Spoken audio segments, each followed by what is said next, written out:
Doctor, also can you please speak about sinus too? Because a lot of people get sinus and they go to doctors, and I mean it normally doesn't get cured completely. So if I ask you, how can they take care about it?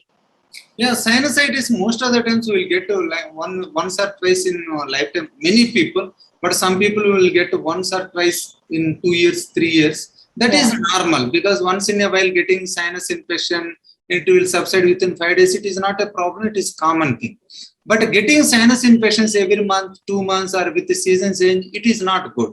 If you have a problem of nasal obstruction, nasal discharge, sneezing, facial pain, better to get examination by the ENT surgeon. They do basically ENT examination, the diagnostic nasal endoscopy. In nasal endoscopy, they will see in the nose any deviated nasal septum, any turbinate hypertrophy, any polyps are there.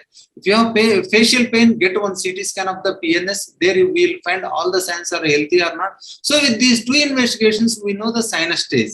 And if you have any sneezing problem, nasal discharge problem, better to get the allergy skin prick test also. There we find any allergy is there any specific. Nowadays we see many allergens like dust mite, mouse dust, and some people they are pigeons, some people they have dog allergy, all these things. So we know that. So we can avoid all these predisposing factors along with that. So diagnosed by the nasal endoscopy, CT scan, and allergy skin prick test, it will tell you all our sinus problem related issue completely. So you can treat very nicely and we can get the cure of that sinus problem. Thank you so much, doctor. But before I let you go, one last question: How can we completely take care of our ears, nose, and throat? And also, is there a particular myth that you would like to burst about that people have a belief in?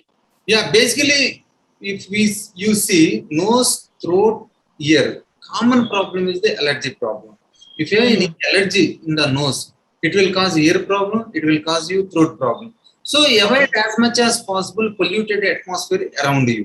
Whenever if you are going to the polluted atmosphere or in the road, better to use the mask. Nowadays we are using for a coronavirus prevention, but otherwise it will help to prevent the allergy.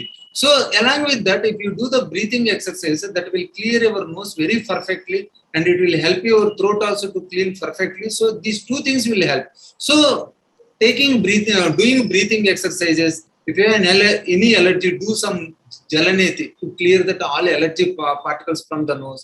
Along with that, prevention of this polluted atmosphere, especially air pollution, it will help you to not to get routine problems of the ear, nose, and throat.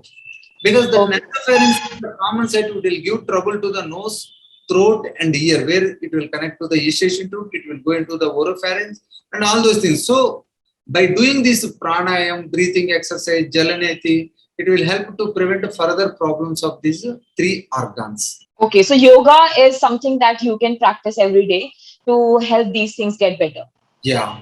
Great. Thank you so much, Doctor, for coming to SQ TV and speaking with us. It was an informative conversation. Thank you so much for providing all the information about the questions that I have asked, coming to the channel and speaking with us. Thank you very much, man. Thank you. All right, guys, that's it from SQ TV. Keep on watching and do subscribe to the channel.